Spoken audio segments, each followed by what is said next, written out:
Welcome back to the Dividend Diplomats YouTube channel. Bert and I are here to talk to you about stocks to buy in a post-pandemic world. So many people have been asking questions of what to do with our money, what to invest in, and how do we continue our journey to financial freedom. Yeah. So everyone, smash that subscribe button, give us a thumbs up, and even ring that notification bell so you can get an alert every time we release a new video. We cannot wait to talk to you today about the stocks to buy in a post-pandemic world. There are going to be three industries that we're going to go over, and within each industry we're going to talk about three stocks within each, at a high level of what we're looking at from each of those industries. The three industries are technology, insurance, and banking. Three industries that you just can't really live without. Yep, exactly, Lanny. All right, let's start with industry number one, technology. Why has technology benefited from the pandemic? Think of how many companies were working in their offices at the beginning of March, and then think of how many people were working home at the same company in April.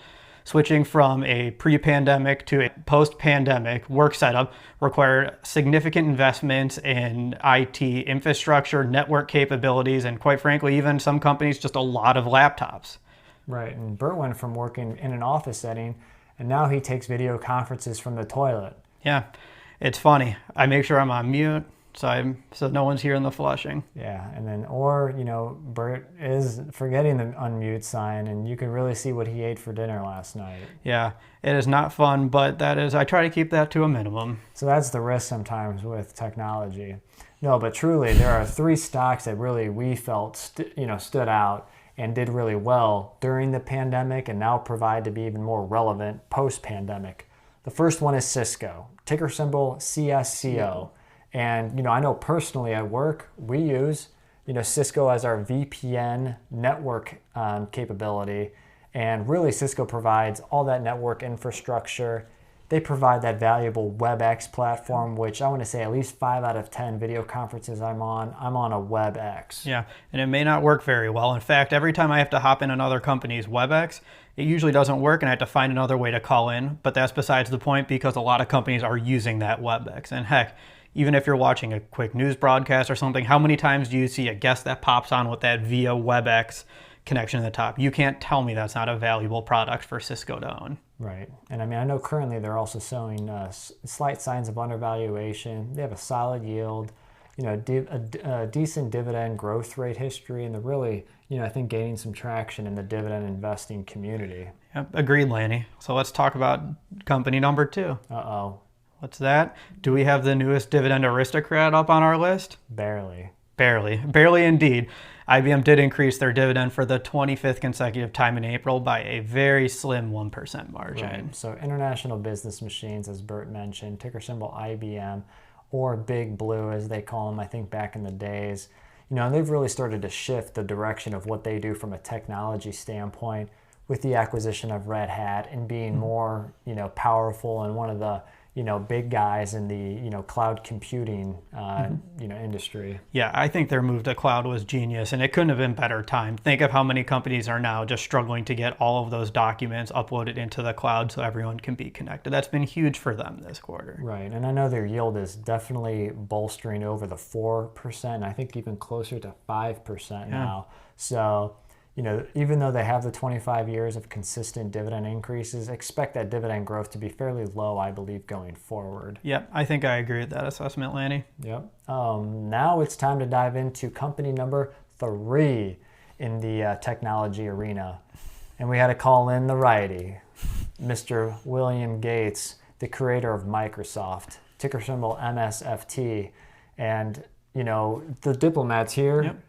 As much as we sometimes hate each other and I want to, just elbow drop him to the face or give him the old people's eyebrow and drop the people's elbow on him. Yeah, feelings mutual. Yeah. Sometimes I just want to come with that stone cold stunner and just give him give me one of those. We're still a team. Yep. And who here hasn't seen the commercial for those Microsoft Teams on your television set? Yeah, it's incredible how they're trying to gain traction in that market quickly. My company uses Zoom, but there are a lot of companies now that are sending us Microsoft team invitations so that we've installed it on all of our computers so we can fully integrate Microsoft Teams. Zoom definitely got that head start. Yep. Cisco WebEx was already there for quite a long period of time.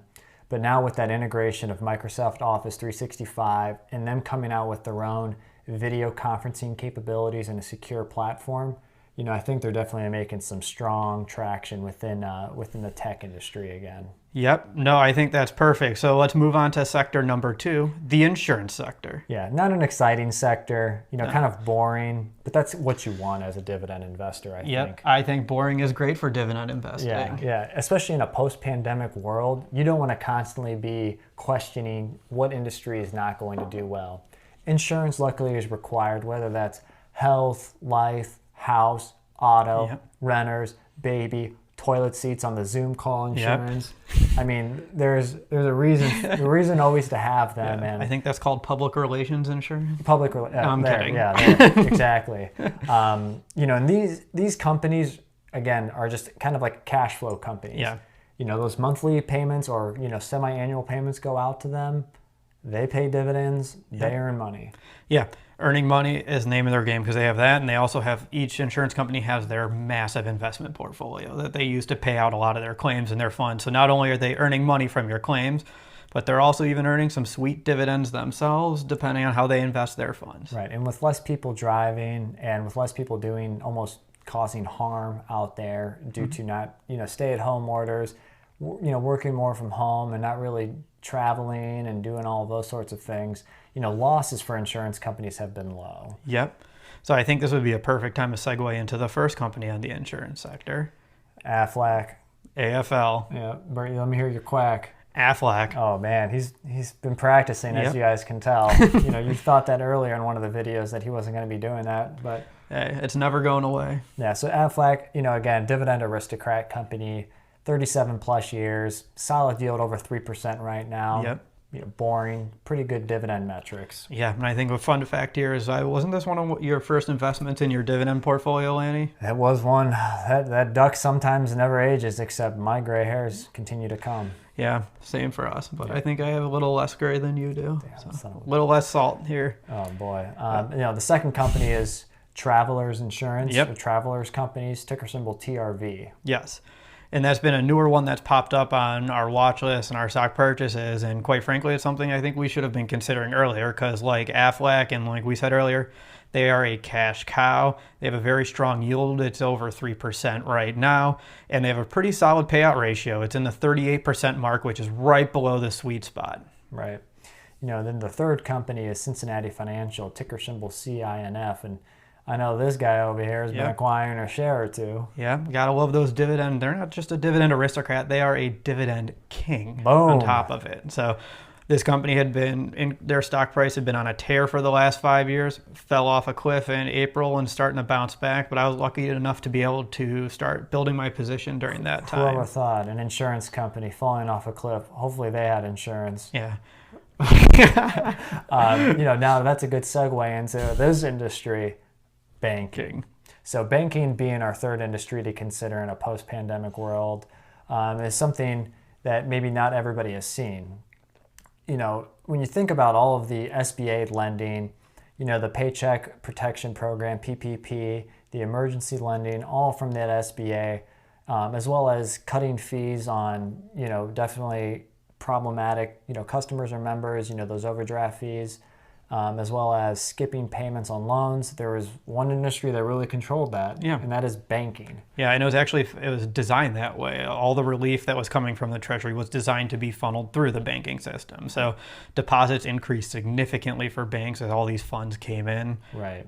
Yeah, all those economic impact payments, or the EIP, they didn't go from, essentially cash didn't show up in an envelope in your mailbox, even though Bert checks every day. Yeah, I do. I'm just waiting for it. Yeah, after he, flushes the toilet on a Zoom call, he goes out to check that. Yeah, you also have all those cash envelopes that you just pull out of your coat pocket. That's right. I am Italian. Yeah. But no, the economic impact payments had to go somewhere, and those were mostly direct deposited right into, those customers' accounts. Yep. And, I know even at the institution I work on, I think that first windfall, there was millions of dollars that came in.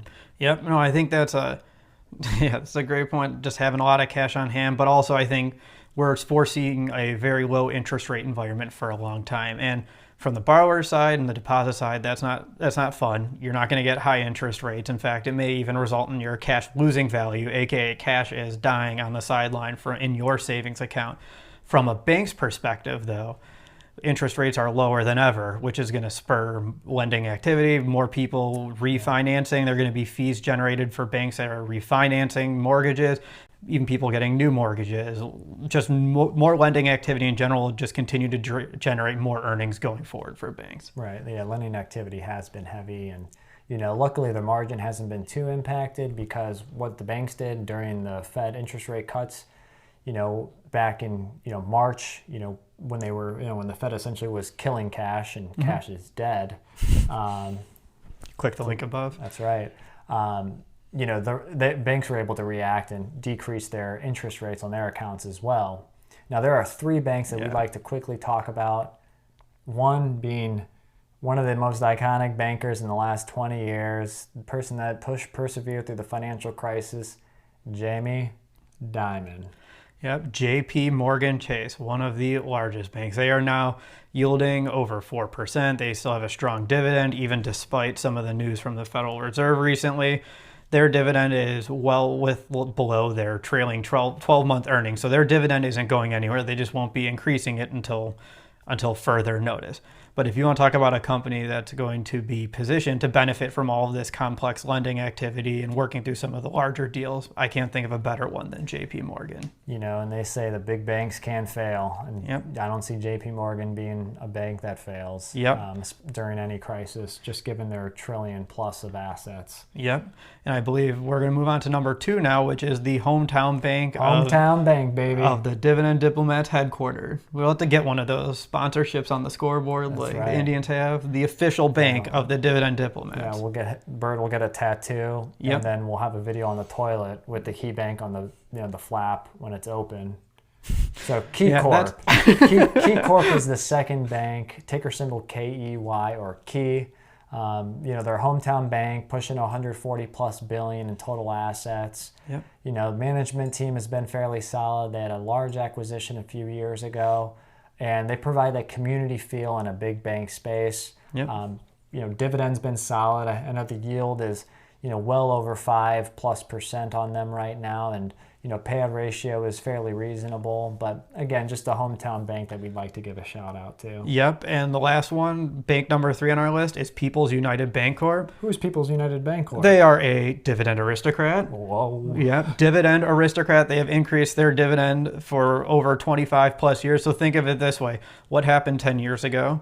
The financial crisis. People were just coming out. How many banks cut their dividends, but People's United persevered and still increased their dividend through that. One of the worst tragedies to hit the banking situation. So if they're going to increase their dividend through that, that's the kind of bank I want my portfolio to consider coming out of this global pandemic. Right. Ticker symbol is PBCT. They may be on the higher yield side, and we don't really anticipate much dividend growth going forward, maybe at that 1 to 2%. They're kind of like AT&T, one of our top 5 foundation stocks for your portfolio. Yep. So we don't really foresee a strong dividend growth going forward, but they definitely make up for it on the yield front. Yeah, perfect. So I think just to bring it all home and recap, we've brought to you 9 companies and 3 industries. The 3 industries are the technology sector, insurance sector, banking sectors. Obviously, we highlighted 3 individual stocks. There are plenty of more other companies in each one of those sectors. So if there's a stock you're watching, one that you think can benefit,